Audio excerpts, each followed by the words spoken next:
मौके पर नहीं पहुंची थी पुलिस। और आइए खबरों को देखेंगे अब विस्तार से। और सबसे पहले बात दिल्ली की जहांगीरपुरी की, जो एक बार फिर से चर्चा में। वजह है एमसीडी का बुलडोजर कांड, जो शनिवार की हिंसा के बाद हुआ। हालांकि इसकी वजह अवैध निर्माण को ध्वस्त करना है, लेकिन सियासी गलियारे में इसे सरकारी बदले के तौर पर देखा जा रहा है। किया बवाल तो चला बुलडोजर।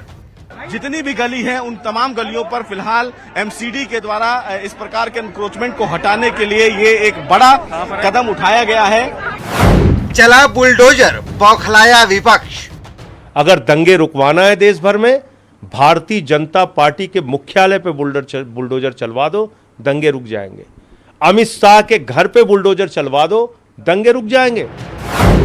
सुप्रीम कोर्ट ने टोका, तब बुलडोजर रोका। बुलडोजर रुक गया है और सुप्रीम कोर्ट के आदेश के मुताबिक बवाल का इलाज बुलडोजर।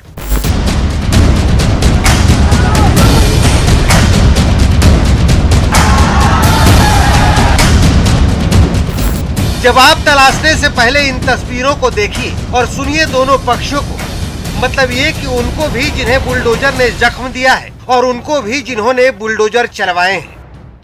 15 साल से दुकान है, तब तो कुछ नहीं बोला है। हिंदू मुस्लिम के झगड़े में तोड़ दिया, इतने दिन से नहीं तोड़ा। पहले तो बोलना चाहिए था। यहाँ पे ये जो आज बुलडोजर मंगवाए गए हैं और यहाँ पे जो अवैध रूप से बनी हुई हैं, जो सरकारी जमीनों पे इन्होंने इंक्रोचमेंट कर रखी है, वो हटना बहुत जरूरी था। अपना अपना राग है बुलडोजर के जरिए हुई कार्रवाई पर। कोई बर्बादी का आरोप लगा रहा है तो कोई उसे बर्बादी को रोकने की एकमात्र तरकीब बता रहा है। बुलडोजर चलने की वजह से विवाद की स्थिति बन गई है और इस विवाद की जड़ है ये वक्त। पहली तस्वीर शनिवार की है, जबकि दूसरी बुधवार की। शनिवार को इसी इलाके में हनुमान जयंती के मौके पर निकली शोभा यात्रा के दौरान हिंसक विवाद हुआ, जिसमें 8 पुलिसकर्मी सहित 9 लोग जख्मी हो गए थे। इस मामले में दोनों पक्षों के 20 से ज्यादा आरोपी गिरफ्तार हुए। इस इलाके में तनाव अभी कम भी नहीं हुआ था कि एमसीडी की टीम बुधवार सुबह 10 बजे बुलडोजर लेकर जहांगीरपुरी पहुंच गई और ऑपरेशन बुलडोजर शुरू कर दिया। तस्वीरों में देखिए कि किस तरह बुलडोजर यहां पर पहुंच चुका है। अतिक्रमण को हटाने के लिए तमाम जो अवैध अतिक्रमण है उसको तोड़ा जाएगा।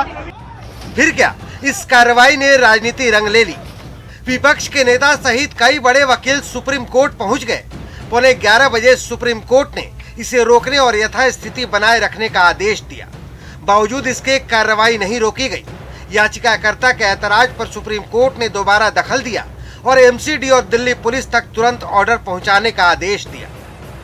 कानून व्यवस्था, शांति व्यवस्था कायम है यहाँ, और जो माननीय न्यायालय का जैसा आदेश आया है उसके हिसाब से इंक्रोचमेंट ड्राइव रोक दिया गया है। सुप्रीम कोर्ट की ओर से दोबारा हस्तक्षेप किए जाने के बाद बुलडोजर तो रुक गया, लेकिन विवाद नहीं।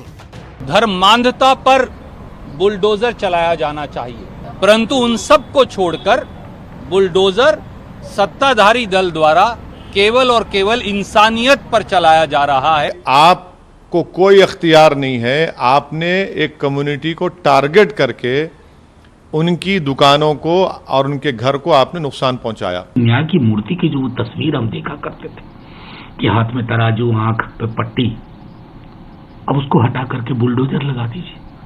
हर जगह वही प्रतीक है न्याय का। हर विषय को हिंदू और मुसलमान में बांट करके कहीं न कहीं तुष्टीकरण की राजनीति और वोट बैंक की राजनीति करने का प्रयास करती है, जो उचित नहीं है। राहुल गांधी ने ट्वीट कर कहा है कि ये बुलडोजर देश के संविधान पर चल रहा है। इसका उद्देश्य देश के गरीब अल्पसंख्यकों को टारगेट करना है। बीजेपी को अपने दिल में दबी घृणा पर भी बुलडोजर चलाना चाहिए। सवाल है कि बुलडोजर को लेकर इतनी मिर्ची क्यों लगी है, जो इसके कारण को इन 3 तस्वीरों से समझिए। यूपी के मुख्यमंत्री योगी आदित्यनाथ को बुलडोजर बाबा भी कहा जाने लगा है। वहीं एमपी में भी अब मुख्यमंत्री शिवराज सिंह चौहान की छवि तेजी से बुलडोजर मामा की बनती जा रही है। दिल्ली में एमसीडी का चुनाव होने वाला है, यही बात विपक्ष को डराने लगी है। Bureau report, news 18 network.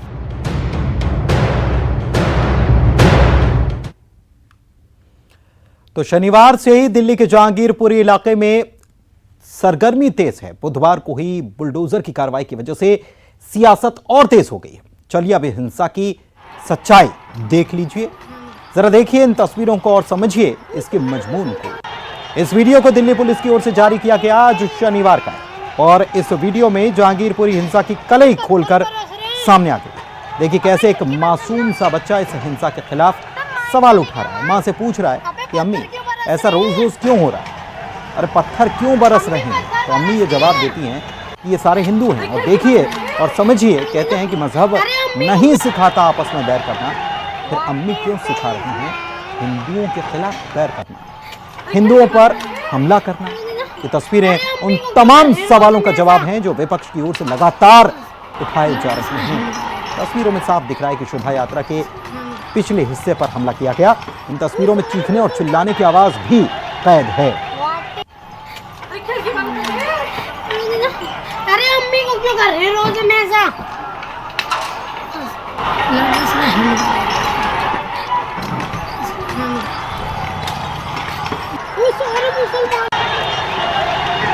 What is this, man? अरे पत्थर बरस रहे हैं। अबे खिड़की बंद करना। तो मान ले क्या मान? अबे पत्थर क्यों बरस रहे हैं? अम्मी पत्थर बरस रही हैं। अरे खिड़की बंद कर। अरे अम्मी को क्यों? What is this, man? अरे खिड़की बंद कर। अरे अम्मी को क्यों कर रहे हैं रोज में ऐसा?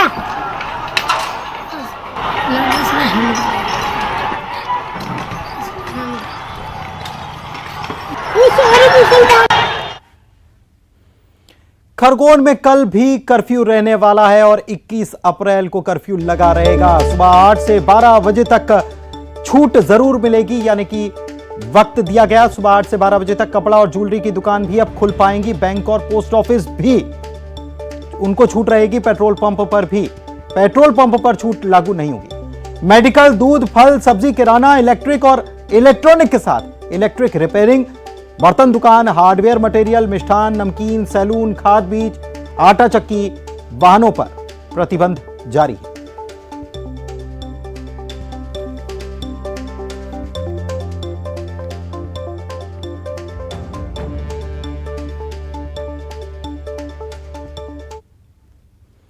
कमलनाथ के बाद आज सीएम भूपेश बघेल भी दिल्ली के दौरे पर थे और 2023 में छत्तीसगढ़ में चुनाव होने, और ऐसे में प्रशांत किशोर के साथ सोनिया गांधी और कांग्रेस के तमाम रणनीतिकारों के साथ करीब 4 घंटे की मैराथन बैठक चली है।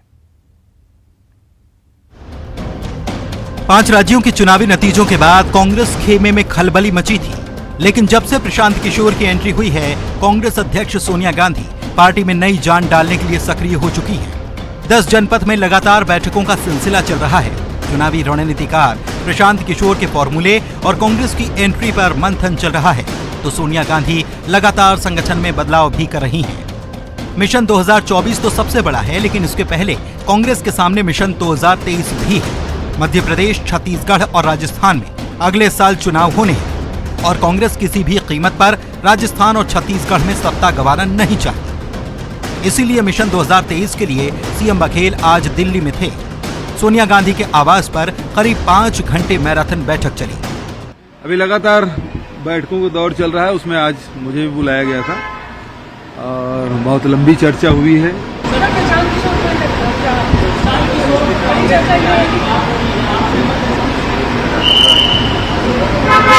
वो आएंगे नहीं आएंगे, लेंगे नहीं लेंगे, ये उन पर है और हाईकमान पर है। सीएम भूपेश बघेल की सोनिया गांधी के साथ हुई बैठक में चुनावी रणनीतिकार प्रशांत किशोर मौजूद थे और खबर है कि प्रशांत किशोर ने छत्तीसगढ़ और राजस्थान विधानसभा चुनाव को लेकर प्रेजेंटेशन दिया है। बैठक में अशोक गहलोत, दिग्विजय सिंह, मुकुल वासनिक, अंबिका सोनी और केसी वेणुगोपाल भी मौजूद रहे।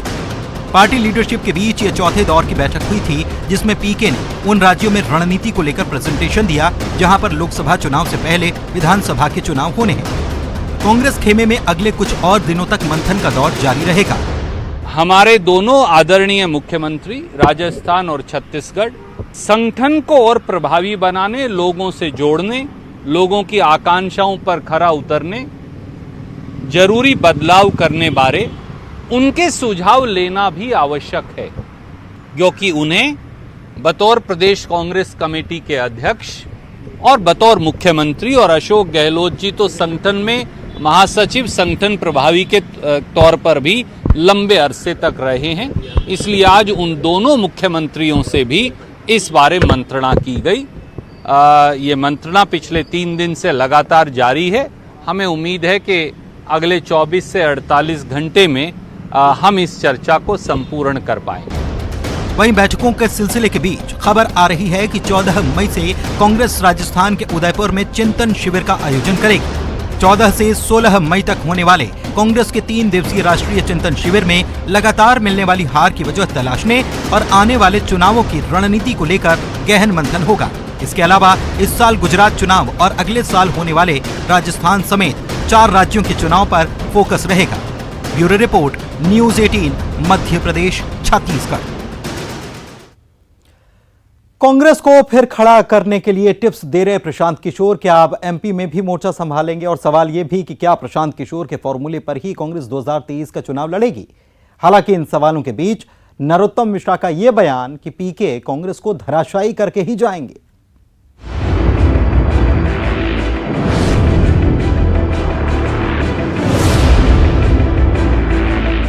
दिल्ली में पार्टी हाईकमान से मुलाकात के बाद लौटे कमलनाथ क्या फ्री हैंड लेकर आए हैं? दिल्ली से लौटने के बाद कमलनाथ की डिनर डिप्लोमेसी क्या कांग्रेस के बिगड़े सुरों की संभाल के लिए है? कांग्रेस की पार्टी की बैठक छोटी हो या बड़ी हो, सब बैठक महत्वपूर्ण होती है। कमलनाथ जी ने किसको बुलाया मुझे जानकारी नहीं है। यदि बैठक है उसमें पता ही चलेगा क्या है।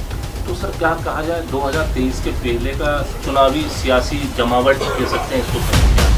देखिए, 2018 चुनाव के तुरंत बाद से 2023 की जमावट शुरू हो जाती है धीरे धीरे, और जैसे जैसे चुनाव नजदीक आएगा वो थोड़ा जमावट और तेज होगी और कार्यक्रम होंगे और बैठकें होंगी। ये तो स्वाभाविक हर पार्टी का।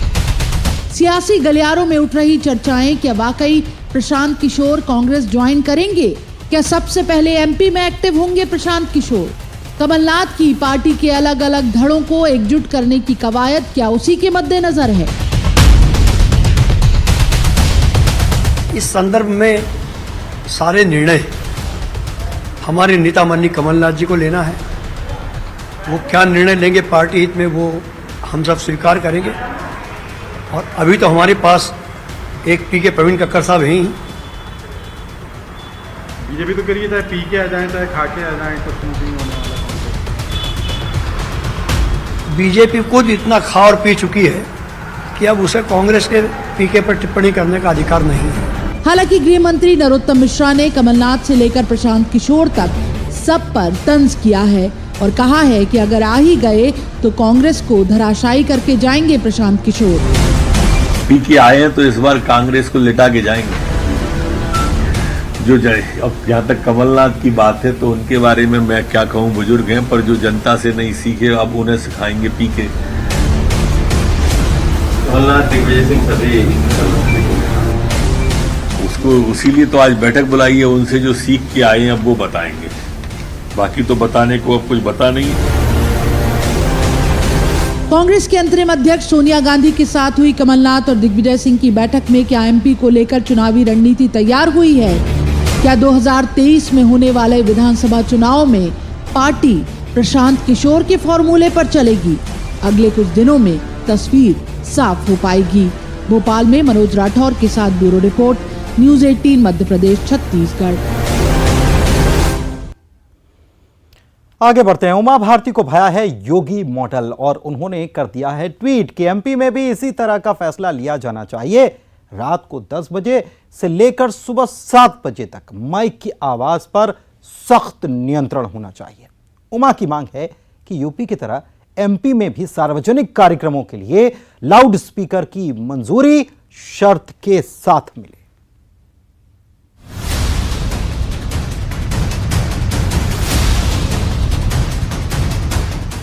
फिर बोली है पूर्व सीएम उमा भारती। इस बार मुद्दा लाउड स्पीकर का है। लाउड हुई उमा ने सोशल मीडिया पर यूपी की योगी आदित्यनाथ सरकार के लाउड स्पीकर पर किए गए फैसले का पहले तो स्वागत किया, फिर बताया कि यह फैसला क्यों स्वागत योग्य है। ट्वीट कर बताया कि रात 10 बजे से सुबह 7 बजे तक माइक की आवाज पर सख्त नियंत्रण होना चाहिए और फिर ये भी कि यूपी की तरह एमपी में भी सार्वजनिक कार्यक्रमों में शर्त के साथ लाउडस्पीकर की अनुमति दी जाए। इधर उमा भारती का ट्वीट आया और उधर कांग्रेस ने साध्वी से सहानुभूति जताते सवाल उठाया कि उमा भारती की कोई भी सलाह आखिर सरकार क्यों नहीं मान रही। उमा जी की कोई बात तो ये सरकार मान नहीं रही है। मंदिर खोला नहीं, शराब बंद नहीं की, अब ध्वनि प्रदूषण की मांग करके तो जो है एक बार और जो लोगों को उनका उपहास करने का मौका मिल जाएगा। ध्वनि प्रदूषण पर रोक लगनी चाहिए, इसके ऑलरेडी मानक हैं। 39 डीबी के ऊपर का जो ध्वनि प्रदूषण है उस पर सरकार को रोक लगानी चाहिए। नहीं लगा रही मध्य प्रदेश सरकार, ये मध्य प्रदेश सरकार की नाकामी है। उधर बीजेपी का कहना कि उमा भारती पार्टी की सम्माननीय नेता हैं, उनके सुझाव पर किसी को कोई ऐतराज नहीं। देखिए, उत्तर प्रदेश की भारतीय जनता पार्टी सरकार और मुख्यमंत्री योगी आदित्यनाथ जी ने जो निर्णय इस दृष्टि से लिया है वो स्वागत योग्य है, अभिनंदनीय है। उनका निर्णय उत्तर प्रदेश के संदर्भ में है। मध्य प्रदेश में मध्य प्रदेश की भारतीय जनता पार्टी की सरकार मध्य प्रदेश के संदर्भ में उचित समझती है तो निश्चित तौर पर इस सुझाव के बारे में सरकार विचार करेगी। माननीय मुख्यमंत्री जी, माननीय गृह मंत्री जी इस बारे में विचार करेंगे। अगर वो उचित समझते हैं तो कोई निर्णय लेंगे और मुझे लगता है कि आदरणीय मुख्यमंत्री शिवराज जी और आदरणीय गृह मंत्री नरोत्तम मिश्रा जी दोनों समर्थ और सक्षम हैं। मध्य प्रदेश के संबंध में वो जो निर्णय करना होगा करेंगे। उमा भारती ने लाउड स्पीकर के मुद्दे पर बहुत सतर्कता से सियासत की शुरुआत की है। उमा की ट्वीट में महाराष्ट्र में राज ठाकरे के मस्जिदों पर लाउड स्पीकर को बंद करने की मांग का कहीं जिक्र नहीं। यूपी के सीएम योगी आदित्यनाथ की तारीफ तंज किस पर है। फिर उन्होंने सशर्त लाउड स्पीकर की अनुमति देने की दलील में ये भी कहा है कि धर्मों को लेकर भेदभाव न किया जाए और आवाज भी उतने ही लोग सुने जो बैठे हुए हैं। सवाल ये कि उमा भारती की इस मांग को एमपी में अलग अलग धर्मों का समर्थन मिलेगा क्या। भोपाल में अनुराग श्रीवास्तव और शरद श्रीवास्तव के साथ bureau report, news 18 Madhya Pradesh Chhattisgarh.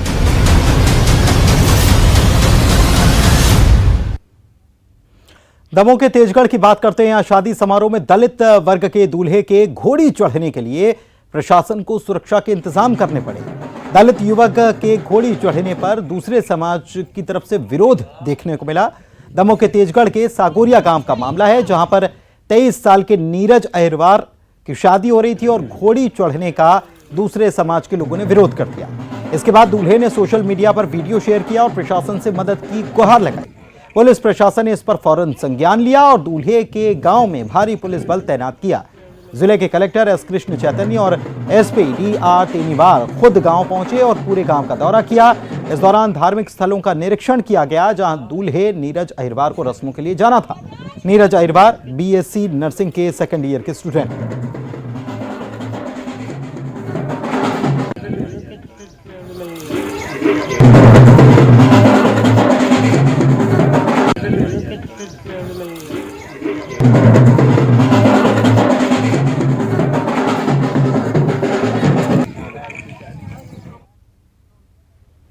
खबर असरदार के बुलेटिन में इतना ही। खबरों का सिलसिला न्यूज़ 18 मध्य प्रदेश छत्तीसगढ़ पर आगे भी जारी रहेगा। बने